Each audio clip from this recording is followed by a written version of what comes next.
दरवाजा खुला हुआ था। श्रुति वीडियो बना रही थी कि तभी वीडियो अचानक रुक जाता है और उसमें से किसी का डरावना चेहरा दिखता है जो कहता है, श्रुति, बदला बदला बदला। ये वही चेहरा था। रुद्र शक्ति करालं रूपं रक्षतु मृत्यु भयं जनम ब्रह्म राक्षसं भयान भक्तुमां शत्रुर्भूत पुनः। श्रुति जैसे ही फोन हटाती है वो देखती है कि उसके कमरे में से अजीब तरीके की हवा आ रही है जो हवा सब कुछ खींच रही है। अचानक कमरे में सारी चीजें उड़ने लगती हैं। हवा इतनी तेज हो जाती है कि श्रुति के पैर भी लड़खड़ाने लग जाते हैं और कुछ ही पल में श्रुति कमरे में खींची चली जा रही थी। कमरे में जैसे ही वो आती है वो देखती है उसके कमरे में राक्षस खड़ा हुआ है। श्रुति, मुझे आजाद करो, मुझे बदला लेना है। ब्रह्म राक्षस, मुझे जाने दो, मुझे माफ कर दो, मुझे जाने दो, मुझे जाने दो। तभी श्रुति के कमरे के गेट खुलते हैं और सागर कमरे में आ जाता है। उसके आते ही हवाएं चलना बंद हो जाती हैं। ब्रह्म राक्षस भी हवा के साथ उड़ जाता है। डर के कारण श्रुति बेहोश हो चुकी थी। तभी सागर गुस्से में पलंग के पास आता है और कहता है, हरामखोर बच्ची है वो, इस बार कौन सा रूप लेकर आया है?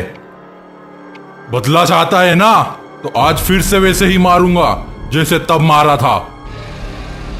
भूल गया इन्हीं हाथों में कैसा तड़प रहा था। अगली सुबह जब श्रुति जागती है तो उसके फोन पर एक वॉइस मैसेज होता है जिसमें उसके पिताजी की आवाज थी। हरामखोर बच्ची है वो, इस बार कौन सा रूप लेकर आया है? श्रुति कई बातों को तो समझ जाती है और वो उसी वक्त पुलिस को सारी बात बता देती है। जब घर की इन्वेस्टिगेशन होती है तो घर के पास दीवार को खोदा जाता है जिसमें से एक उन्हें कंकाल मिलता है और तब सागर अपना गुनाह कबूल करता है और बताता है। यह बात तब की है जब मेरी शादी को 3 महीने ही हुए थे। मैं हमेशा से ज्योतिष विद्या में विश्वास करता आया हूँ। हर रोज न्यूज़पेपर में राशिफल पढ़कर ही अपना काम करता था। तब मेरे एक दोस्त ने एक ऑनलाइन ज्योतिष ऐप के बारे में बताया। मैंने जब वहाँ बात की तो मेरी बात नवीन से ही शुरू हुई थी। नवीन एक ज्ञानी आचार्य का शिष्य था। मेरी उससे रोजाना ही बात होती थी। वो मेरी राशि पढ़कर जैसा कहता था मैं वैसा ही करता था। उसने कहा कि आने वाले सालों में मेरा घर होगा, बेटी होगी, बिजनेस भी अच्छा हो जाएगा। और हुआ भी वैसा ही। उसकी भविष्यवाणियां सच होने लगी।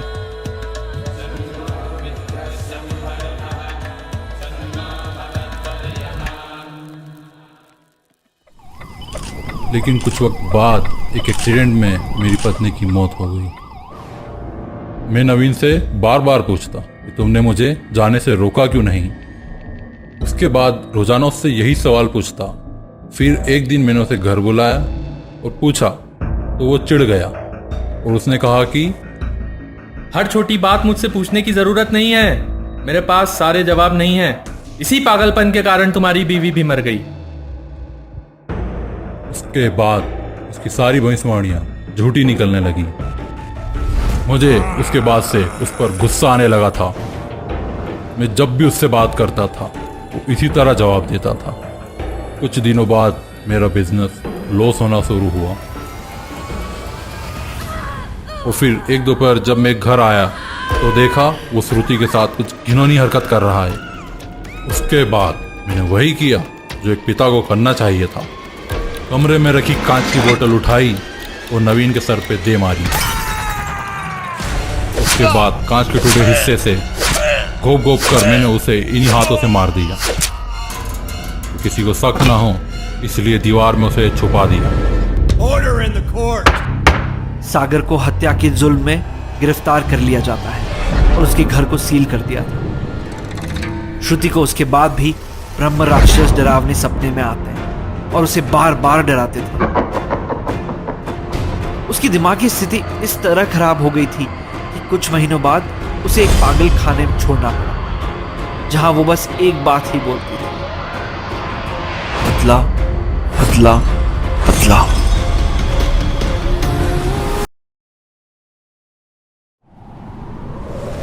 राघव ने देखा कि निधिवन के पेड़ हिल रहे थे, जैसे उनमें जान आ गई हो, और वहां बीच में भगवान श्री कृष्ण की एक धुंधली आकृति खड़ी थी।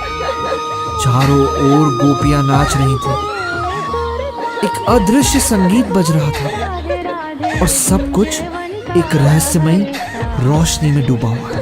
बंसी की तान उठी रे सखी, डोले चांद झुके तारे, मोर नाचे पंछी गाए, शाम रचे आसमां।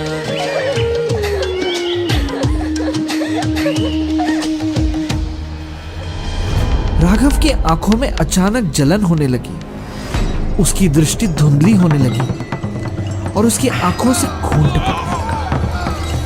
पेड़ों की शाखाएं उसे जकड़ने लगी और जैसे ही वो उसे निकलने वाली हो, राघव चीखने लगा, लेकिन उसकी आवाज निधिवन के सन्नाटे में खो गई।